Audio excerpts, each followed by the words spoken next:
The Lexington Lyceum Advocates' mission is to create a modern Lyceum history learning center and inclusive community gathering space, hopefully in a renovated Ellen Stone building. And I know many of you are familiar with that building, but if you're not, it's right next door, and you might be able to see it if you peek out those doors. So with events like this, we are trying to sort of build the idea of a modern Lyceum. Something that we hope will eventually be housed in the actual historic Lyceum that's on the second floor of the Ellen Stone building.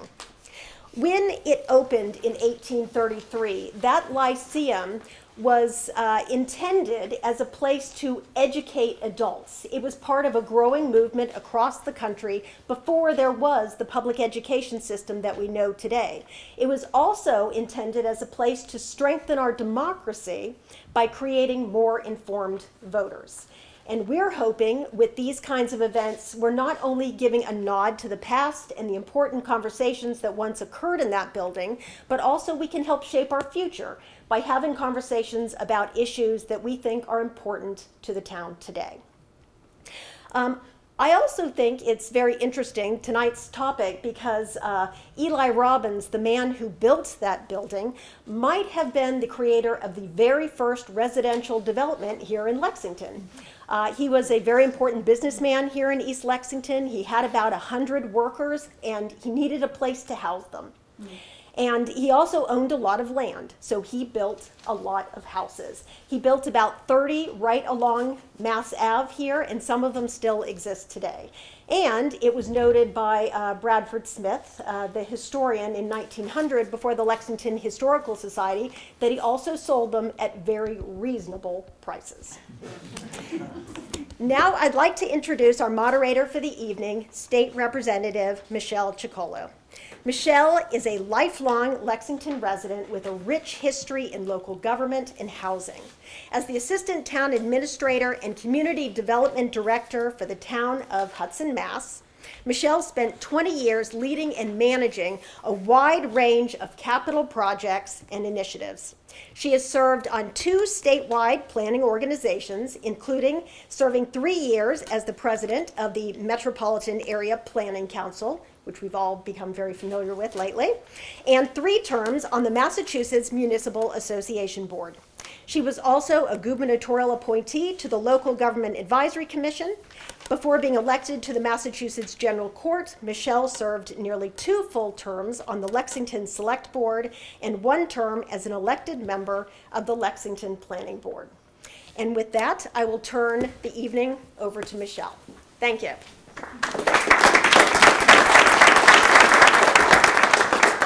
Thank you, Janelle.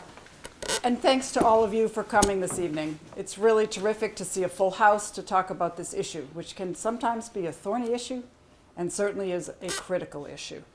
We all know that housing is one of the most basic human needs. When you study psychology, you may remember Maslow, and under the hierarchy of needs, under the physiological needs, one of the most important things is shelter, along with air, food, and water.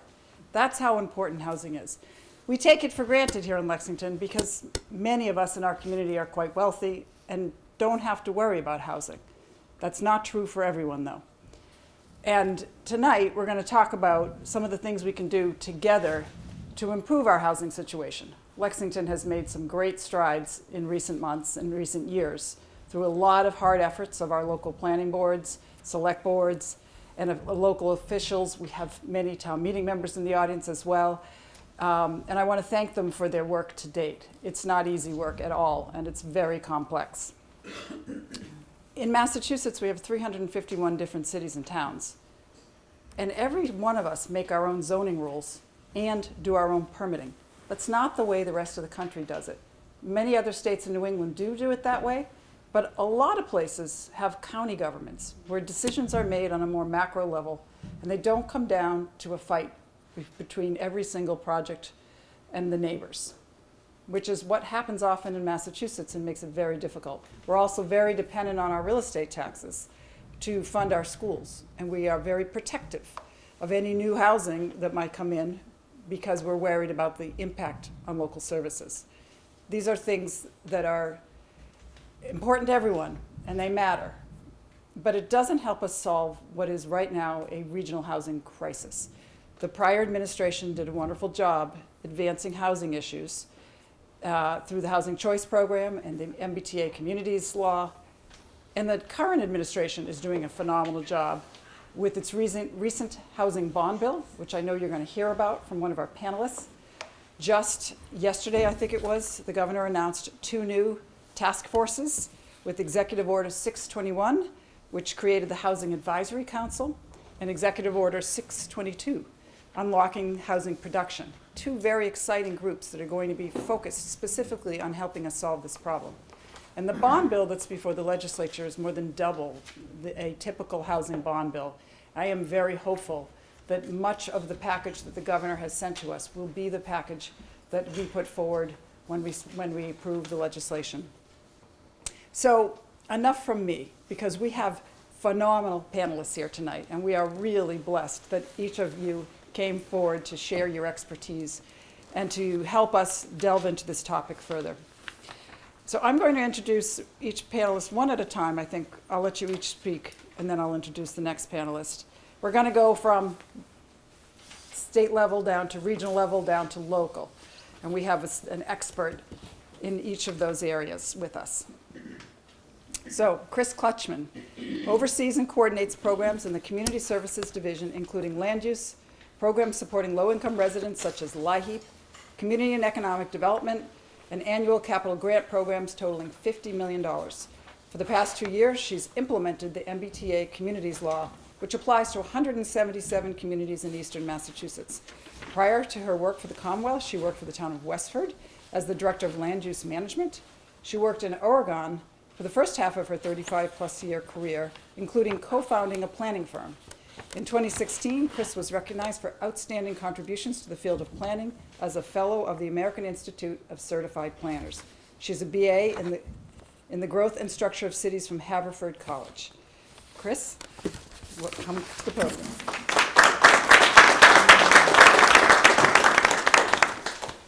Well, thank you, Representative, and thank you to the Lyceum for inviting me to participate with this knowledgeable panel. I'm really happy to be here, and I want to echo what Michelle said. It's great to see so many people coming out to hear about this topic. I'm here representing my boss, Secretary Ed Augustus, and of course on behalf of Governor Healy and Lieutenant Governor Driscoll. I am a former Lexington resident, and I was part of the Affordable Housing Partnership Board for many years, and it's great to see some of my colleagues still at it and still going strong. It's great to be back in Lexington. So, I can talk a lot about numbers relative to housing, but I like to start all the discussions by making sure that we're talking about that housing is personal, and really echoing some things that the representative said. Housing is so basic to all of us. We don't think about it. Stable housing provides security, connections, and belonging. Housing experts talk a lot about metrics, but I never forget that housing discussions are stories about people. It's the elderly mother who lives to be in her 90s who can have an independent living arrangement but stay connected to family if she lives in an accessory dwelling unit. It's the high school student who's the son of first-generation immigrants who receives a great education in a high-achieving community, but they live in rental multifamily housing in one of the best school districts in the state. It's the wait staff who can live near their upscale restaurants, but they don't have to drive too far because their shift gets out after midnight. That is who we think about when we think about housing, not just numbers. It's those people that help me do my work every day to make the case for more housing, and more housing faster, as my boss would say, and his boss says. So, of course, I do have a lot of data that I can talk about. Due to local land use rules that have evolved over decades, and you saw some of this in the presentation of the Richard Rothstein Color of Law film we saw, many Massachusetts cities and towns, especially in eastern Massachusetts, face a challenge to produce new housing because they have taken actions that stop new housing. Between 1960 and 1990, Massachusetts cities and towns produced 900,000 housing units. So that's a 30-year period. In the next 30-year period, 1990 to now, we've produced about half of that. And that is the direct result of some of those local policies that took what used to be multifamily zoning and would allow for higher density housing and prohibited it. There's a term in my field called the missing middle, which was developed by architects at Opticos Design. It describes housing types such as triple deckers, townhouses, apartments over businesses, medium-scale multifamily housing. It's called the missing middle because it represents the mid-range of housing types. It's not single-family housing, and it's not high-density, high-rise housing. It's missing because communities have removed this housing type from their zoning. What used to be approved and might have been approved in 1920 could no longer be approved in 2010. When a use doesn't exist in zoning, it takes a special act, rezoning, town meeting, or some kind of special approval to allow for it. I know many of you are familiar with the MBTA Communities Act, which passed in 2021 from the Baker and Polito administration and is now being heartily implemented by the Healy-Driscoll administration for 177 cities and towns to basically provide that missing middle housing, to include zoning for 15 units an acre in their communities. So now I'm going to move to talk a little bit about solutions. Governor Healy, and you heard Representative talk about the largest housing bond bill to the legislature. Governor Healy filed that in October. It's called the Affordable Homes Act. I've got buttons on the table. If you'd like a button, please take one. We look forward to working with our partners in the legislature to pass the bill soon. And last week, supporters of the bill testified to the Joint Committee on Housing for over 11 hours, almost all of it in support of the bill. That's a great start. I want to talk just about a little bit about the Affordable Homes Act so that you have some knowledge about it. It has two sections, a funding section and a policy section. So bond bills allow the Commonwealth to borrow funds to pay for capital programs, and here are just a couple examples. $800 million for affordable housing construction and preservation, including $50 million for first-time home buyers to participate in the Mass Dreams Act. And that is specifically for disproportionately impacted communities. That first-time home buyers step up, again, as you saw in the movie, that it's so important for wealth building for communities. $275 million for sustainable and green housing initiatives.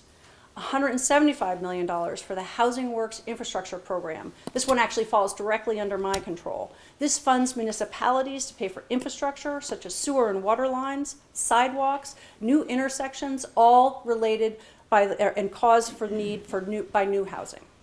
The total funding request in the bond bill is $4.1 billion. I'm going to be talking about these facts, but there are fact sheets on the mass.gov website, and so I didn't spend a lot of paper and printed this for those because you can look at it digitally. So there are many, many more funding priorities. Some of the policy items includes requiring future administrations to complete a statewide housing plan every 5 years. There's a requirement now in state law for economic development plan. This bond bill says we should do one for housing as well. And in fact, Secretary Augustus is kicking off the Housing Advisory Commission, one of those commissions that Michelle mentioned, will be overseeing the state housing plan, which is starting soon.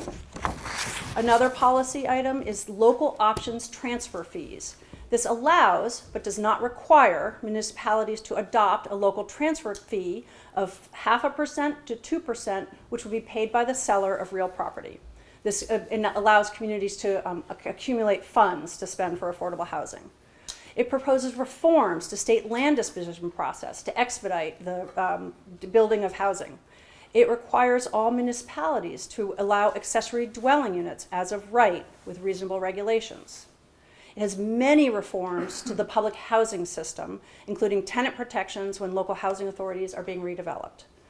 And it reforms the state attorney general's receivership program, which is when properties are taken for tax title, allowing nonprofits to have immediate access to purchase properties as is at a reasonable cost. So again, I encourage you to get on the bandwagon, read about it. If you support it, take a button, and let your legislators know that you support the Affordable Homes Act. Much of my work done is overseeing the implementation of the MBTA Communities Program by removing local barriers in zoning to housing. It's something that is within the state's control. There are many other things in the housing ecosystem that we cannot control. Interest rates, for example. The state of Massachusetts just does not control interest rates. So applying pressures to local communities to review their zoning and remove those barriers to housing is one of the most important things that the state does, and I get up every day, and that's what I do. I'm really looking forward to the interactions and the questions. Thank you again for having me. Thank you, Chris. I do encourage you all to follow the progress of the bond bill. There will be some sections that will be controversial, and we need input and we need voices and support. So you can get in touch with the chairs of the Housing Committee, the Bonding Committee, Ways and Means. All of those things would be helpful if you want to voice your support or voice your thoughts about the particular policy sections of the bill. We do expect that we'll be hearing from a lot of people on this, so I thank you for that overview on what's going on at the state. Our next speaker is Jack Cooper. He was Executive Director of the Massachusetts Union of Public Housing Tenants, the first statewide public housing resident organization in the country. For over 35 years, Jack developed public and affordable housing policies in Massachusetts and Washington, D.C., and helped establish support services for residents. He served as a member of the U.S. Department of Housing and Urban Development Rulemaking Committee and on HUD's Quality Housing and Work Responsibility Act training team. He served as a member of the Mel King Institute Public Housing Advisory Committee, a member of the Mass Senate Commission on Housing, and on the board of Citizens Housing and Planning Association, known as CHAPA. CHAPA is New England's largest research planning and advocacy group for affordable housing. He is currently on the boards of the National Alliance for Resident Services in Affordable and Assisted Housing and the Housing Corporation of Arlington. Jack has received multiple awards of distinction, including the District of Columbia Housing Authority Visionary Award. I'm very much looking forward to hearing you speak. Come on up, Jack.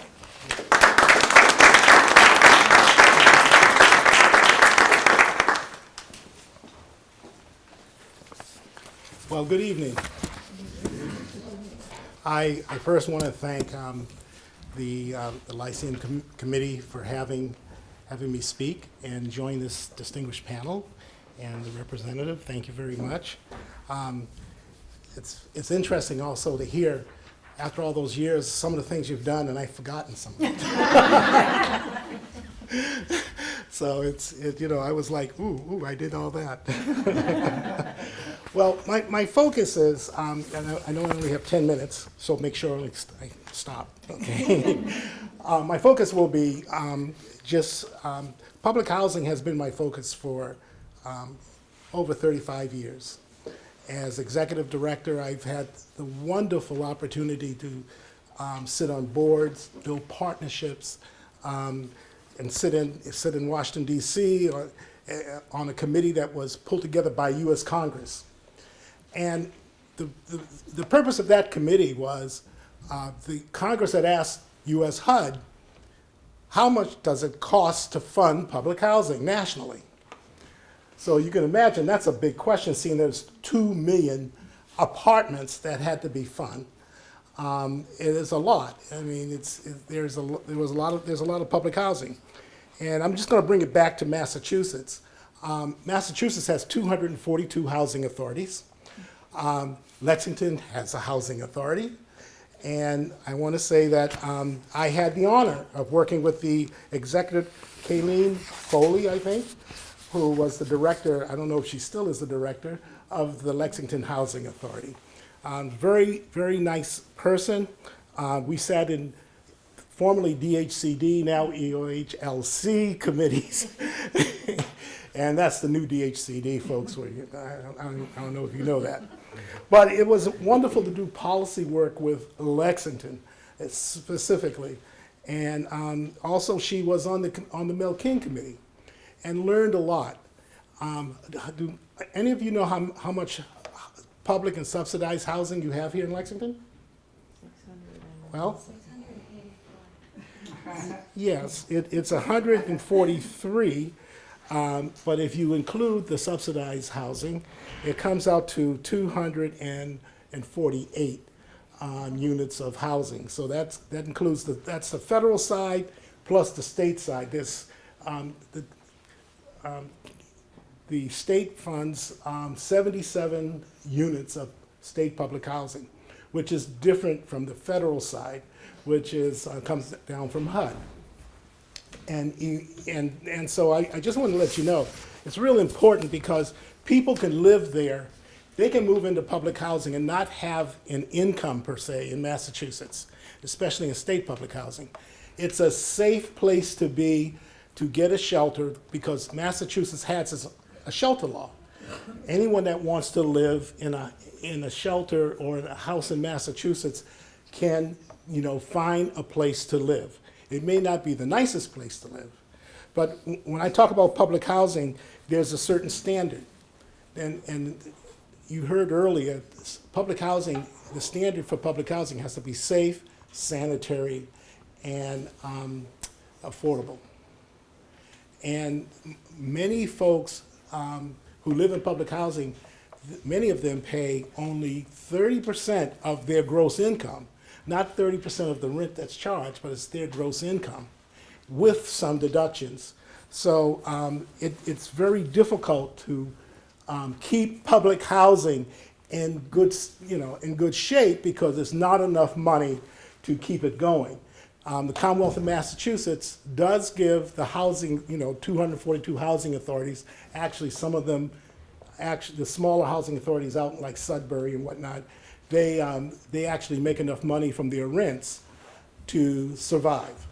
But they're one of a few that are able to do that, and the majority have to get a subsidy. What I want to let everybody know that no one in public housing lives there for free. In the state public housing program, the minimum rent, because of our agency and some other of our partners, meaning that we had some partners at the State House too, who were former public housing residents, who were on the housing committee, made sure that, that residents could pay the minimum, which is $5 to stay in their unit if their check doesn't come in or something happens to their Social Security or they lose their job. But they have to pay the $5. In the federal program, I think it's $50 is the minimum. And in some communities, it could be higher. It could be $100. Each housing authority is autonomous and they can set their own standards as long as they don't go against the laws, the regulations that were set by US HUD or EOHLC. HLC. Okay, I'm working on that. I've been out for a year, so I had to practice. So I just want to let you know, we just heard about the bond bill, and I'm just going to, the representative from DHCD, she did mention she had a mouthful of programs that she has fun. But in that mouthful, there is a lot for public housing, because there's a $3 billion backlog. What that means that there's infrastructure that has to be done. Outside, care of buildings that need to be pointed, or if they're very tall structures like you've seen in Cambridge and in Boston, 12 stories high, they have bricks, and then rain is coming through the bricks, they have to be pointed. So there are things like that that's very expensive work that has to be done. But believe it or not, they have outdated fire alarms, and they're asking about $50 million for that. There are some projects that are in the pipeline that just wasn't enough money to fund, meaning that they want to rebuild some places they don't want to lose, because in Massachusetts we have a 1-for-1 replacement law. If you lose a unit, you have to put another unit up. And that's a $235 million. And there's a formula funding shortage, the shortage in the annual bond allocation due to COVID. So if the state is spending $55 million a year in the bond bill, there was 2 years of COVID, so the state is behind something like $50 million. So there's climate change, which is another $15 million.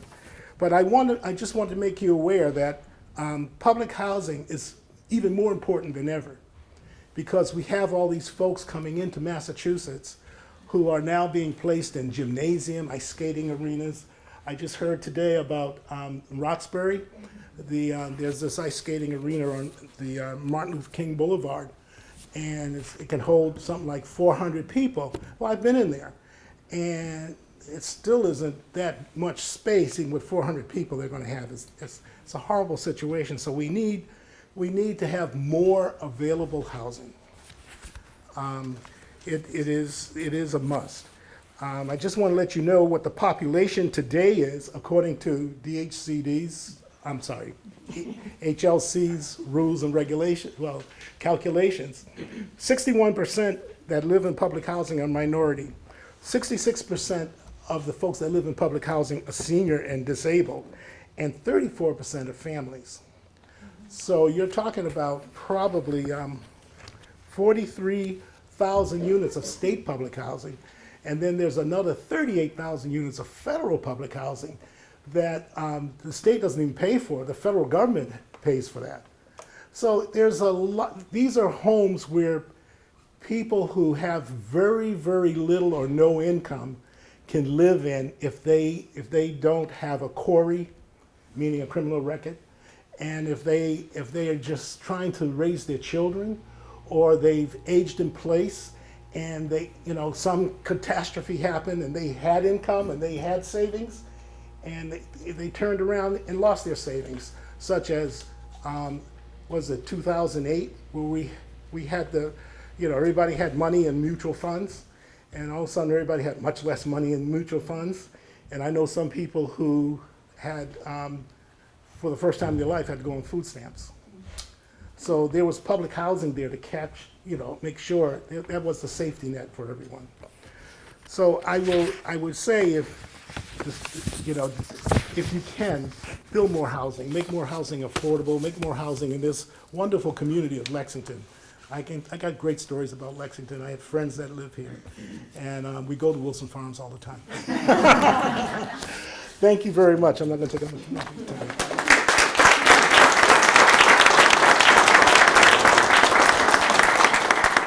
Thank you, Jack. One of the things that comes to mind listening to him is how complex housing is in the Commonwealth, but across the country as well. There's a myriad of programs. There's different rules, different requirements. Some people are eligible for one type, not another. It is a very difficult system to navigate. And that's one of the things that we have to solve as a Commonwealth. And when we think about what we need to do here in this community, how do we simplify and make more available?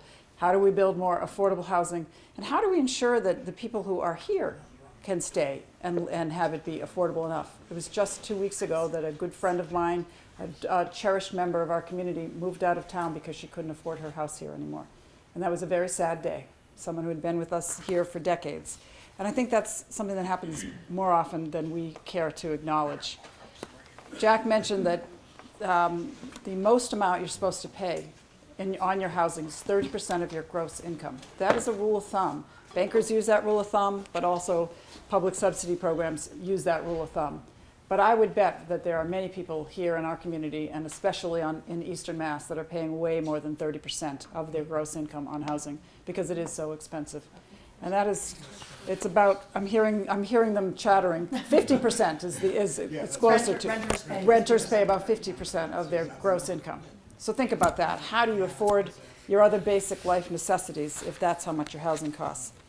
So I'm very excited to hear from our next speaker, in particular because she's going to give us the real estate and legal side of the perspective, and you have a PowerPoint for us, which she's going to start up in just a moment.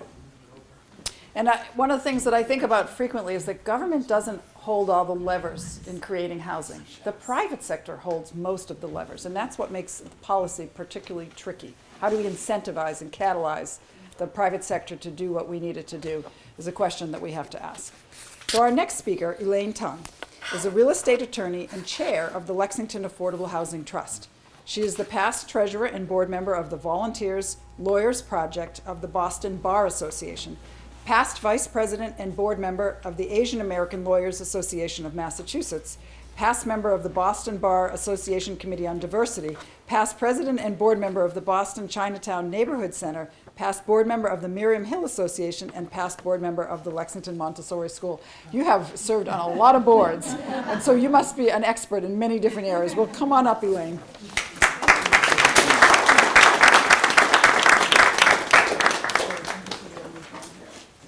Good evening. I'm Elaine Tung, Chair of the Lexington Affordable Housing Trust. First, I would like to thank the Lexington Lyceum Advocates and the Lexington Observer for hosting this event on a very important topic and inviting the Affordable Housing Trust. I would also like to thank Representative Ciccolo for moderating this program and my fellow panelists for joining in what is an interesting, informative, and hopefully productive discussion.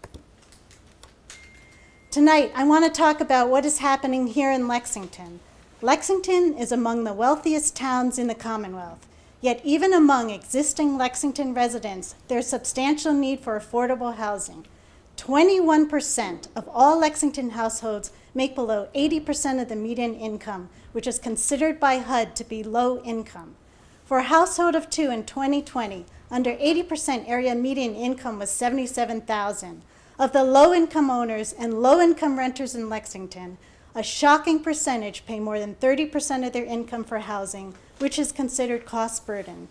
These households may find it challenging to pay for other basic necessities such as food, medical care, or transportation.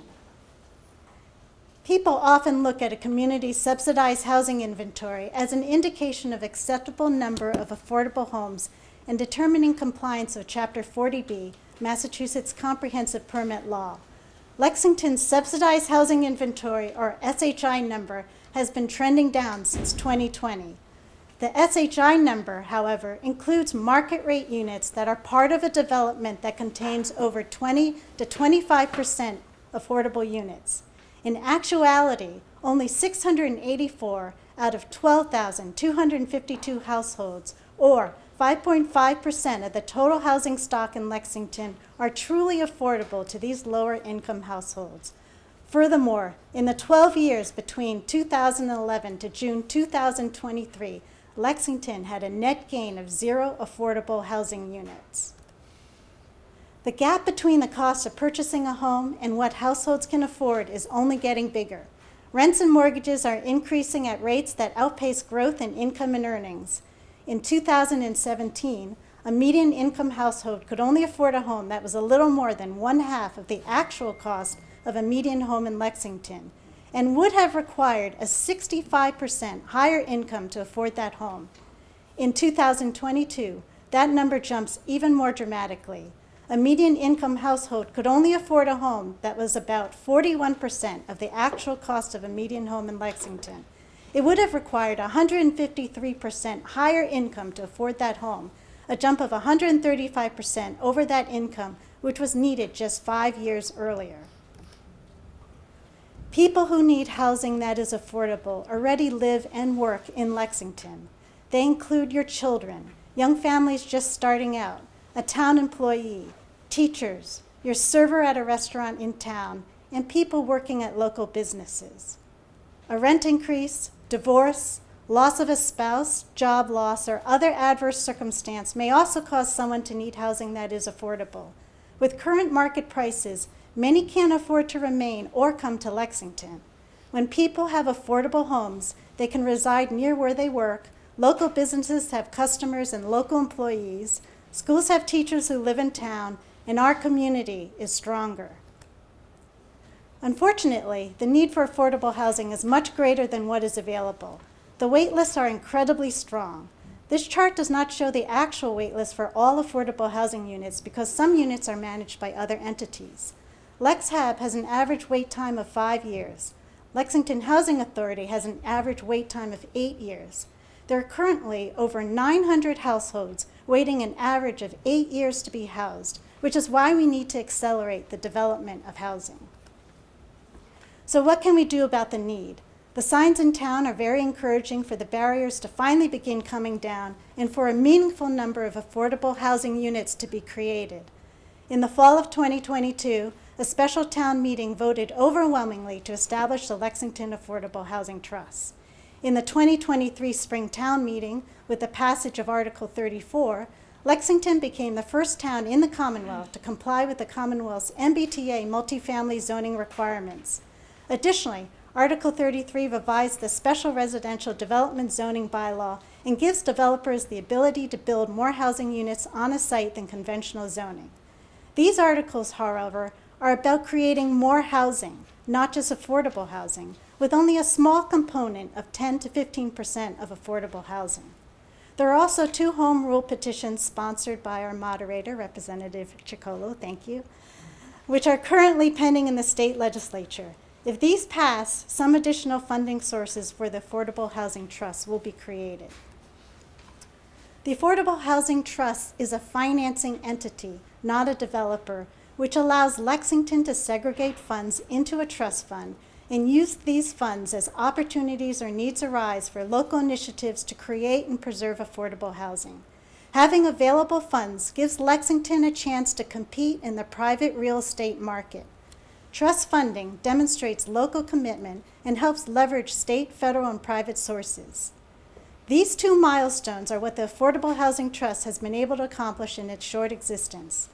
LexHab contacted the Affordable Housing Trust on a Sunday afternoon, and the Trust was able to meet and vote on authorizing funding for a LexHab purchase on Monday morning.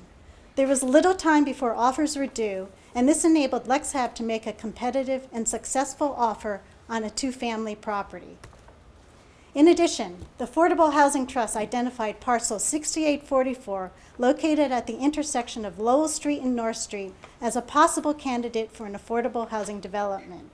With the unanimous support of the Select Board, the Affordable Housing Trust performed due diligence at the site, including a wetlands delineation, an engineering survey, test pits for groundwater and soil conditions, a Phase 121E evaluation, and a title search. Without the pre-funding from last year's CPA funds that was authorized by town meeting, the Affordable Housing Trust would not have been able to fund the purchase of 2 additional affordable housing units or responsibly investigate the feasibility of the Lowell Street and North Street site. This is also why ongoing funding of the Affordable Housing Trust, as may be recommended by the Community Preservation Committee and authorized by town meeting each year, is critical. So what is Article 33? It's different than Article 33 from last year. Parcel 6844 is approximately 3.1 acres of land, which was a gift from the Commonwealth of Massachusetts to the town of Lexington, which the town accepted in 1978 for the purpose of open space, recreation, or housing. The Affordable Housing Trust determined that parcel 6844 is the only town-owned property currently available and feasible for a multi-family development of all affordable rental housing in Lexington. Article 33 is asking town meeting to authorize the Select Board to use parcel 6844 for a potential affordable housing development. The Select Board or its designee would then pursue options for affordable housing on the parcel, including issuing an RFP, reviewing proposals, selecting a developer, and if the developer is able to obtain financing and go through the Zoning Board of Appeals 40B process, entering into a land disposition agreement or long-term lease for the property. None of this will occur without many opportunities for input from, at a minimum, town residents, including neighbors, town boards, town committees, and town staff. As you've already heard, the benefits of affordable housing are huge. We are all negatively impacted when quality affordable housing is in short supply. Housing intersects with almost every other social issue and outcome, from education and health to employment and safety. In recent years, tight standards for mortgage loans and high home prices have made it impossible for many people to buy homes, causing more people to become renters. Large numbers of renters and a scarce supply of rental housing creates pressure on the housing market and keeps costs high, resulting in prices that are out of reach for many households. Homes with rents that are affordable will enable residents to pay less for housing, go beyond basic necessities and buy healthy food, have better access to health care, and spend more at their local businesses. In turn, this creates opportunities for investing in Lexington's future through the creation of jobs, improved economic mobility, and tax revenue to the town. Lexington has committed to having a diverse and inclusive community, and an adequate supply of affordable housing promotes this while also addressing inequities. The housing crisis throughout the nation, in Massachusetts, in our region, and in Lexington has been a long time brewing. Many of the issues have been self-imposed through restrictive zoning bylaws made on the local level, above average construction costs, Massachusetts is 20% above the national average. Lengthy and expensive permitting processes. Massachusetts grants permits for new housing at 1/2 of the national rate, and some of the largest minimum lot sizes in the country. Many pieces have been put in place for Lexington to finally stop talking about affordable housing and to actually start meaningfully building affordable housing. We cannot keep kicking this can down the road. The place where we live shapes our lives and our health. Communities that are diverse and inclusive are more likely to form bonds and create a sense of belonging for all residents. A community is bigger than any one person, and we should ask ourselves, can we lift up our community? Lexington is proud of its history. Let's make Lexington proud of its future. Thank you for hearing me out.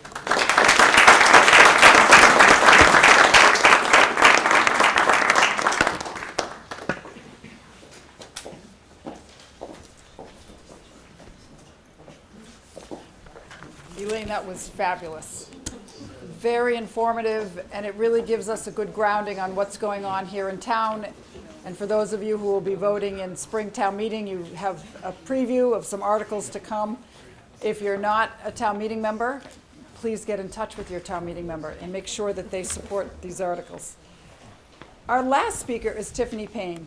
She's an advocate, activist, speaker, entrepreneur, and mother, and is on the board of the Lexington Affordable Housing Trust.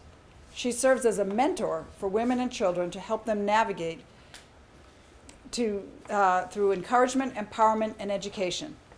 Formerly homeless, Tiffany shares the successful tips and strategies she learned to gain needed services and benefits.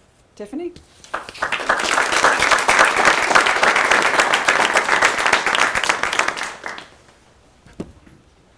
Thank you so much. Like, I am so honored to be here and to be chosen to speak on this amazing panel. Thank you so much, Representative. Thank you so much to you guys' expertise on the panel. And definitely thank you, Lexington Lyceum advocates, Observer, everyone. I truly am honored to be here. I didn't really come with anything like a speech or anything, but I know for one thing for sure is I know I may not come here with expertise like all you all, but I do have life experience expertise, and you can't get no greater than that as far as what is really going on in those, I guess you could say, the streets, or, you know, what's going on in their neighborhoods. And it's so funny because I would never have known this chapter of my life that I would be ending up here in Lexington. Like, if you were to just see my life and all that played out, I would have never imagined to be here. But somehow I'm here, and there's a reason why I'm here. So I am thankful for that. And with that, I'm going to go into something that I had written for the GBIO that I had talked about briefly about what my situation was. So if it sounds a little bit redundant, I'm sorry, but this is a little bit way of a summary to really categorize. I can go long and hard about what happened in my story, from homelessness to mental health to losing, you know, my significant other that wasn't able to be with me, all of that. But I think this story kind of really summarizes it really more better than me going on and on and on. But yes, my name is Tiffany Payne, and I'm a mother to 5 children here in beautiful Lexington. We currently live here because we have affordable housing based on the state's assistance voucher program called MRVP. My journey coming here was not easy one bit. In fact, before I was able to get a voucher, my family experienced homelessness through eviction back in 2014. That year, my partner and I found ourselves struggling to make ends meet due to complex medical issues my premature sons were having and the inconsistencies of a vehicle we had that kept breaking down from all the traveling we did just to get a paycheck to pay our bills and debt we accumulated. We was one disaster away from experienced homelessness, which came abruptly after seeing that court letter stamped to the door for my neighbors to see. Shame and guilt got the best of me. I remember a social worker who was working with my sons who told me about the DTA and how they would be able to help us get into shelter should we lose our apartment. but told me I can only bring 2 trash bags full of our clothes and a few toy items for my kids to play with, nothing more. When we got placed, we were moved to 2 towns over from where we lived. I felt isolated, I felt depressed, that I not only let my family down, but I let myself down as well. That drove me to seek resources out for us to get out as quickly as we came in. So I researched when my kids went to sleep and then when they went to daycare. I visited so many housing authorities in person in hopes that they could find a way for me to find housing in some sense. But every last housing authority told me there was an extensive wait list for their public housing. In fact, the wait list was so long, it may have been over 15 years before a spot opened up, and they stopped taking applications because of that. That feeling of hopelessness was so significant that I still remember the tears I shed as I walked away feeling defeated and losing hope once again. That was back in 2014, and it still remains the same now in 2040. I said 2040, oh my goodness. 2024, for the majority of some families waiting for public housing in many towns across the Commonwealth. Had there not been such a significant wait list for family public housing, my family probably would have not been in any motel shelter or transitional homes. And it's true, because right now, as you hear, we are going through a tremendous housing crisis. You know, migrants, even our very own, are losing their house every single day to eviction of their own, no fault. It's just incredible just to hear the many stories, and that's what I'm here to represent. I'm so grateful that there's programs out here and organizations like LexHab, Lexington Housing Authority, and there's so many others that are here to help the common good, because without them, I wouldn't be here right now speaking with you. And I'm so fortunate to be a part of the Affordable Housing Trust to make something happen, to make do with what we're trying to do, build housing, create diversity, equity, inclusion, so that we all have a safe place to live. And I really appreciate you all. Thank you for having me here tonight.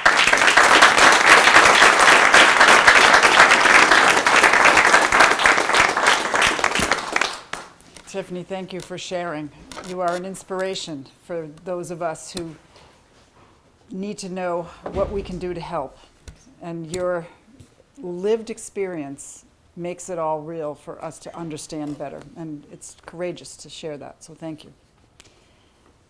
So the next part of our program, we're going to be breaking up into groups. And I really love about the Lyceum's model that it wants to draw us into dialogue with one another, to try to talk about some of these complex issues and what we might do about them.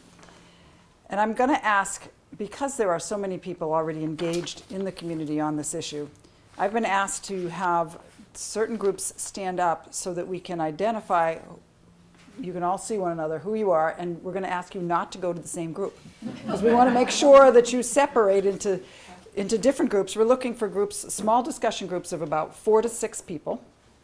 And we're going to talk for about 20, 30 minutes, and then we're going to come back and report out and share.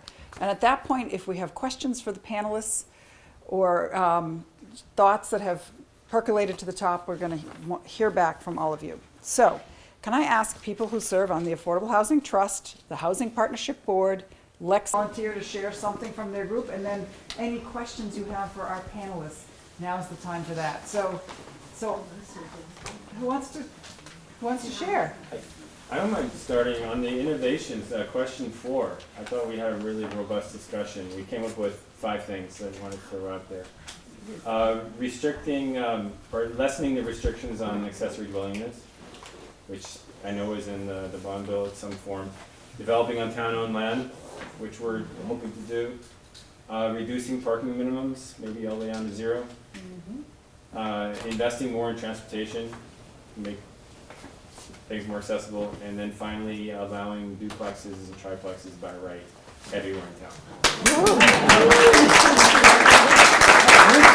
All right, you guys got a lot done. Solved all the town's problems. Who else wants to share? I did not hand up there. Okay. I'm not going to. We basically talked about the same thing, except we didn't talk as much about the duplexes and. No, we didn't get to the innovation part. We talked about all of those things, parking. We did. We covered that stuff. Okay. So brilliant minds think alike, Yeah. right? We talked about the number of affordable houses that we could have in Lexington, and there was hope for 20%, but we thought maybe 10%, getting up to 1,200 units that would be really affordable would be a wonderful accomplishment. Absolutely. Well, we talked about a lot of things, but one thing that I think it was Sarah brought up was that I thought was really a Could you good speak up? that I thought was really a good thing. We talked about a lot of things, but the barriers to housing were really governmental barriers in the beginning. So it's really hard to, get rid of exclusionary housing and get rid of, which we I think sort of did, the redlining and things. So that is why we're very glad that we got the MBTA communities passed. So we talked a lot about that. Wonderful. Who else? Or a question for our panelists, if you don't have a report out from your group? I'm hoping we have more report outs, though. Anybody else want to share something that popped to the top of their mind? I raised the question in my group, and it's still an open thing, about how, we want more people who work in Lexington to live in Lexington, but then we're talking about offering them units to rent. I'm wondering if that is satisfying to people who understand that people in the big houses are building equity. And I know some people love to rent because it gives them a lot of flexibility, but how do we address, somebody who teaches here who says, yes, I'll rent here, but man, I really would like to own. I really would like to own. So it's just an open question I have. That's a tough one. Land prices are very expensive here. I have sort of a practical question here, because I've been on town meeting, and every time any sort of dense housing development, which is how you're going to house a lot of people, you got to have some dense housing somewhere, that missing middle you talked about. There are always comments about how it's inappropriate, it's the wrong size for this neighborhood, which, I remember it was probably 70 years ago, it was an open field, and now it's single-family houses, and apparently that determines exactly who you're going to use that area for the rest of time, because otherwise it would violate the sanctity of single-family housing. How do you respond to that argument in a way that's respectful? Because I can't respond respectfully. Chris, go ahead. I'll take a crack at that. I mean, things that I say talk about what is the what is history? What's the history? What was here before? Before the subdivision that created your house, there was nothing here. I think that's a good reminder to people. And then talking about how zoning sets the table so that you may zone for the multifamily housing that you've zoned for. It may not happen in all places all at once, and it's going to be, over time, it's going to set in. And so just, making sure that you're creating, thinking about the future, like some of the Hartwell Avenue zoning, where you think, oh, those are flex buildings, and that's I can't really see housing here. It's well, those places are redeveloping, and so redevelopment does happen.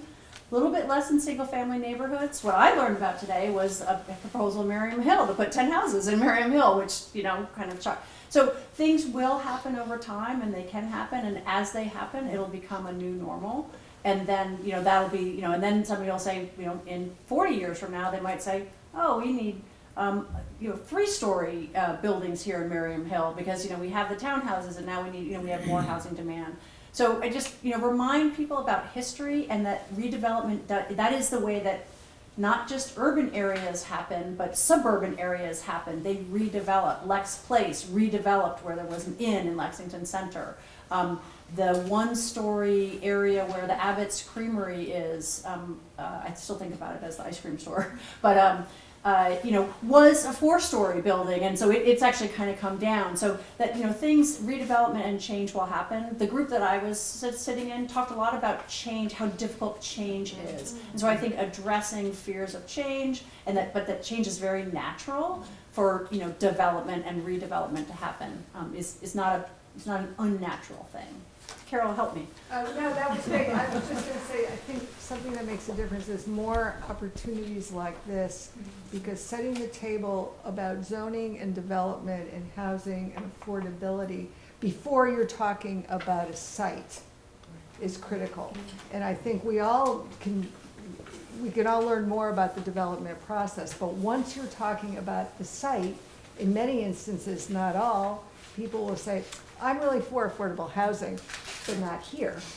So it's better to set the table way before you're talking about a site. And then when you are talking about a site, every site has problems. It's our, it's our opportunity to have creative solutions to the problem. There's no site that doesn't have a problem. But we just have to be, we have to be more creative. I have a question for Ms. Clutton. So will any of the money in the bills this year be available to be used in connection with MBTA housing if it's built in two ways? At 80% of AMI, the affordable units will not be accessible by people at low income.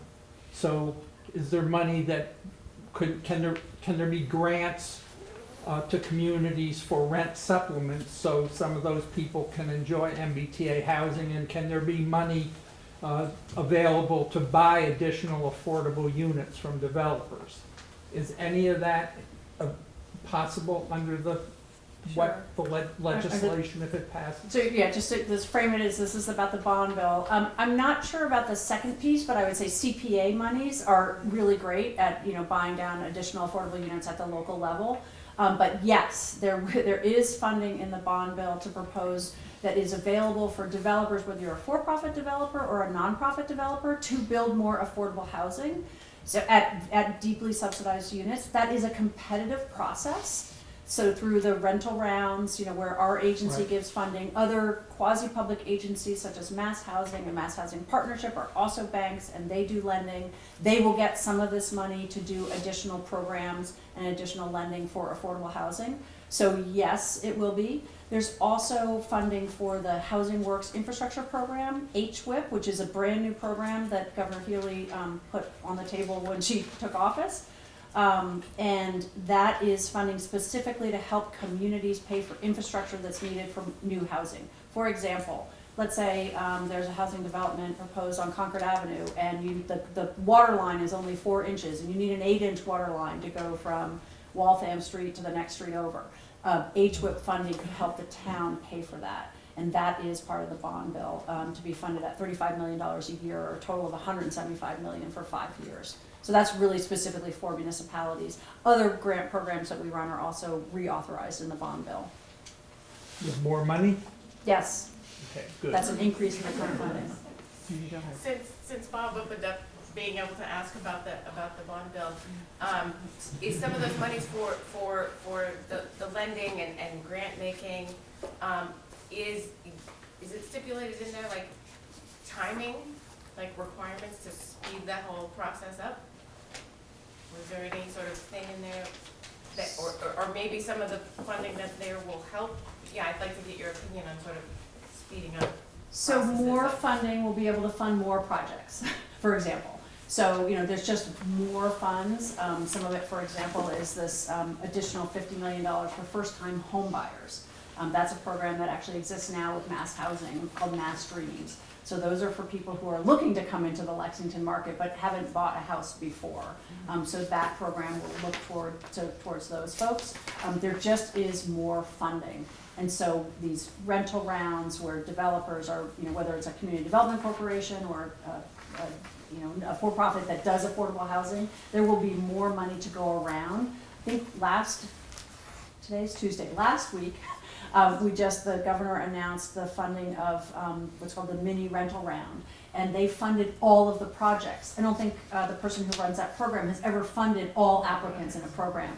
And I can remember back to my time on the Lexington Housing Partnership Board where the kind of common understanding was, well, you get in line, you apply for the rent-around funding, and then you apply again, and then you apply again, and maybe you'll get the $6 million to build 6 units on Lowell Street at some point. So more money does mean they can fund more projects. We do need our partners in the legislature to say, yes, we'd like to do all that funding. Again, I got my cheat sheet out because there are many, many, many different funding alternative avenues for lots of different kinds of programs. Some of them new, some of them just more money for existing programs. And how long, if our friends in the legislature side, you're the only one here, Michelle, but if that goes through, what was my question? It was about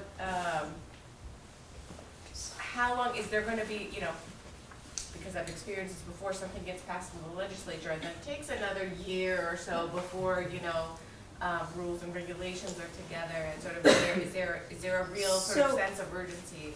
There's absolutely a sense of urgency. My boss literally says every day, build more faster. I mean, that is his mantra, if you've ever seen Ed Augustus speak.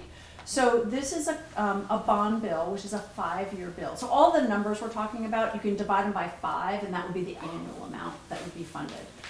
It starts in fiscal year 25, which starts July 1 of this year. So those capital programs would be authorized with funding. There is a process where that funding gets allocated and divided by everybody. That is done by the administration. But like I run grant programs, and so I would know I'm going to have, like right now I have $25 million for the Housing Works infrastructure program. This would give me $35 million. So I could give more money to more communities. I could fund more grants. That would start in the round that is actually opening now through the Community One Stop for Growth. So it would have an immediate, the money part would have an immediate effect. The policy pieces may take longer because they may have to have guidelines or regulations or rules developed, and there's a real mix of policy things. Some of them are going to be directive and just change rules, and some of them are going to require time to develop regulations. No, thank you for that. It's very useful. How are you guys? You got it. How are you guys bringing awareness? How are we raising awareness? It's a great question. Well, I would say through forums like this. There's a lot of people in this room, and everyone here can bring the messages and the ideas to their communities and their neighborhoods. So that is one place to start. I know if you look on like if you look on like Trulia or Zulia or like other places where you can find houses here, the houses are normally like over $1 million and they're not affordable. But the jobs and like the houses are really good here.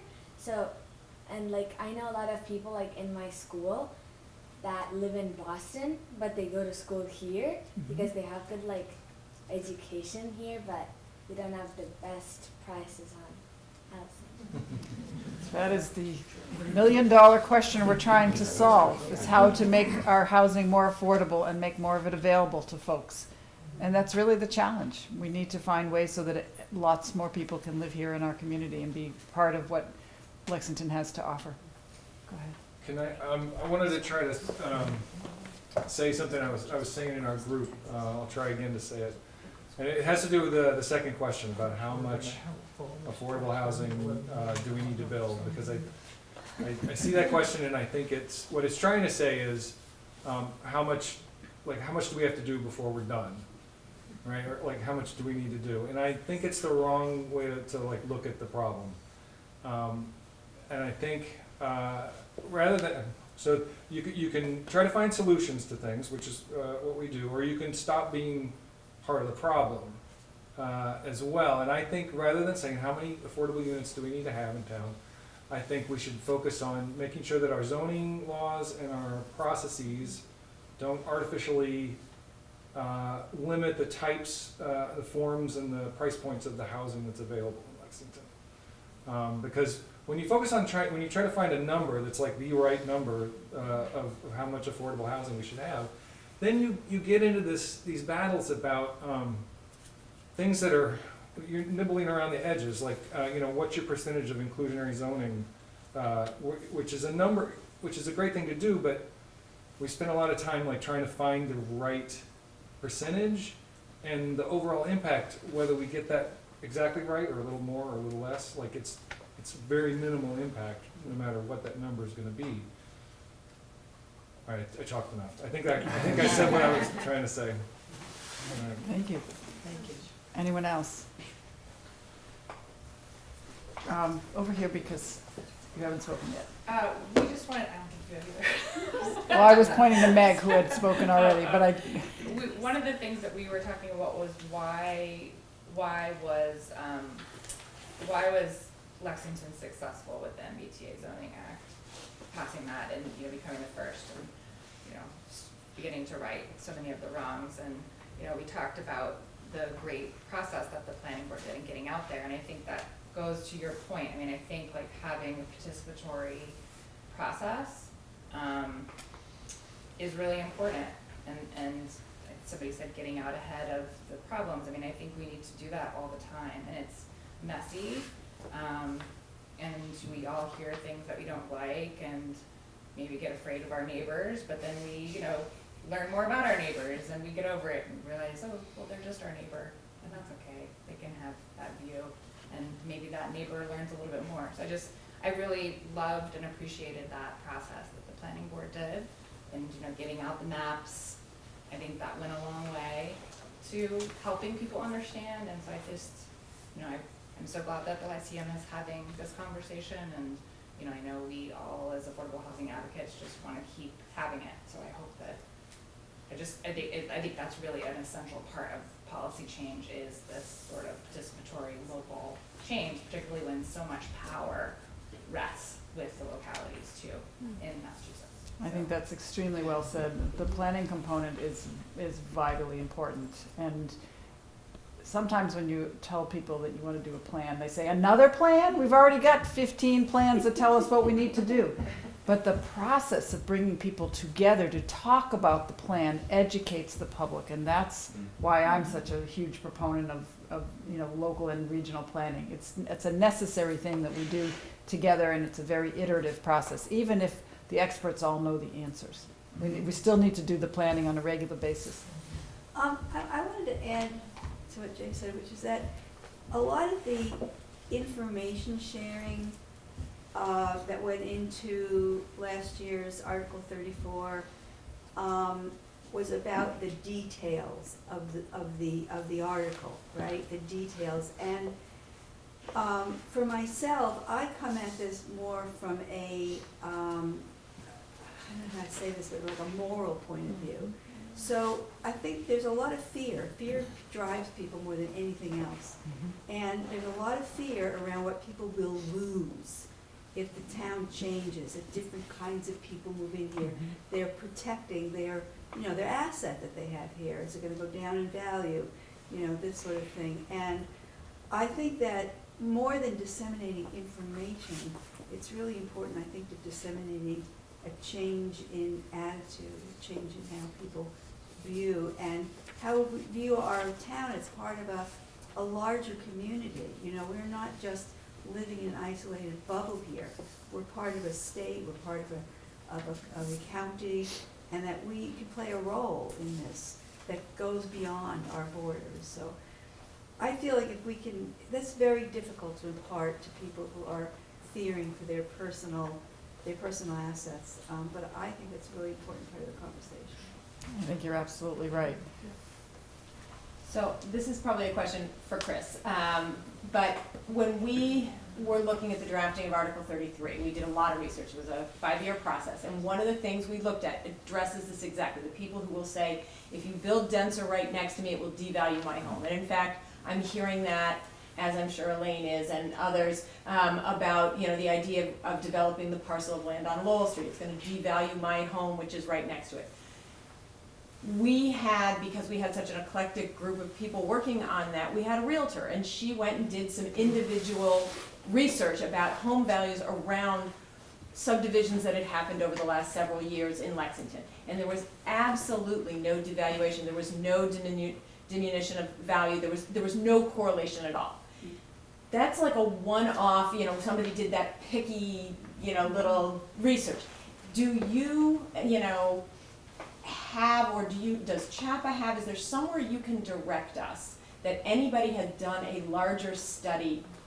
We all sort of feel, those of us who are working in this, feel this in our gut, but I've not yet been able to find a definitive study that's been carried out that we can use to explain that to people. Yeah, I'm going to look to my colleague at the Joint Center for Housing at Harvard to see, because he runs lots of studies. Hi, Chris. Chris Hebert, who's here, to see if he has a direct answer to that question. What I would say just generally is and I actually wrote it down on my little notes, Michelle can guarantee, myth busting. I do a lot of, I didn't do it tonight, but when I am out and I'm talking to communities or regional planning agencies, I talk about myth busting, and that is very important as well. So that I just don't have the data on that particular myth. I think it's a myth. School enrollment going through the roof, traffic going through the roof, where you have traffic studies that show there's no increase in the average daily traffic on a route after new development is done. So there is a really important myth busting component. You can call it what you will, but that's that. Chris, are you aware of that study? Well, hi Jill. There's a raft of academic literature on this, and it all is very specific circumstances. In general, the answer is that density is associated with higher values, not lower values. And the reason why somebody's building higher density housing there is because people want to live there, and it's reflective in the values all around it. It depends a lot on the quality of the house, right? So if you put up a crummy looking building, it'll have a negative impact. So I think it's, you can't just say definitively building won't have a negative impact, but I think you can say in the planning process in Lexington, we're going to make sure that what's built is good looking, attractive, fits in with the neighborhood, in the sense of, it's not dropped in from outer space. There's a lot of literature that will say that, yes, there's not a negative impact and probably a positive impact. So I can try to find you those sites. That would be great. But it's always, it's always very, I know how academics are. So it's all like very specific and with standard deviations, but I'll see if I can find something that can speak to it in a way that, I appreciate it, thank you. That would be helpful. Oh, yeah, there is it's a little bit dated, but there's a tough study that looked at 3 or 4 or 5 40B properties. And the researchers interviewed butters, neighbors, community members before the buildings were built. Then they went back afterwards and interviewed the same people. And before, there were lots of fears on value, on school, and so forth. They went back, no fears after they were built. And it's old, but that'd be great. be useful. Thank you. It might be worth, and this will scare some people, but it actually might be helpful to others. 2 of the communities that I can think of off the top of my head where the home values are higher than ours are denser communities. Cambridge, Brookline, and those communities have even higher home values. So if it's properly built, it is reflective of a very desirable community. And our community has so many other things going for it as well, but we're not going to lose if we add more density, and that's something that you can share with people. I just want to say, I think you brought it to our group, but the notion is that if there's a planning committee meeting, we need to have pro-affordable housing people at that meeting to outnumber the anti-affordable housing people. So I was going to wrap with that, and I'm glad you brought it up, because we are I think we're supposed to stop at 9, and we're a few minutes past 9. So I'm going to give everybody some homework, if I could. And one of them is absolutely to monitor the planning board meetings to see what projects are coming up, and go and show up, because I know when I was on the planning board, it was only the naysayers that ever came to those meetings. So the other piece of homework is, if you're on town meeting, talk to another town meeting member when these projects come forward, when we have affordable housing projects, and encourage them to support it, especially the ones that are on the fence or downright opposed to it. Make the case, make the argument. The other piece of homework I'm going to give you is what happens when the project's in your backyard. Because we will all experience that at some time. And I know personally, I had a very large, it was not housing, but I had a very large commercial project developed in my backyard, literally in my backyard years ago. And one of the things we decided to do as a neighborhood is to get together and talk about how we could make that project better, but we were never going to say we don't want it. And the neighborhood came together and got much closer from that process. We met with the developers, we met with the town, and we worked very hard to try to make the project better, but we never said no. And I think we had more respect coming from the local officials at the time. This was before I was even on the planning board. And I think the outcome was much, much better. So when the project's in your own backyard, take the extra step to get your neighbors together to talk about how to make it wonderful for everybody and inclusive and harmonious with the neighborhood that you have. So with that, I want to thank our panelists again because they were all wonderful.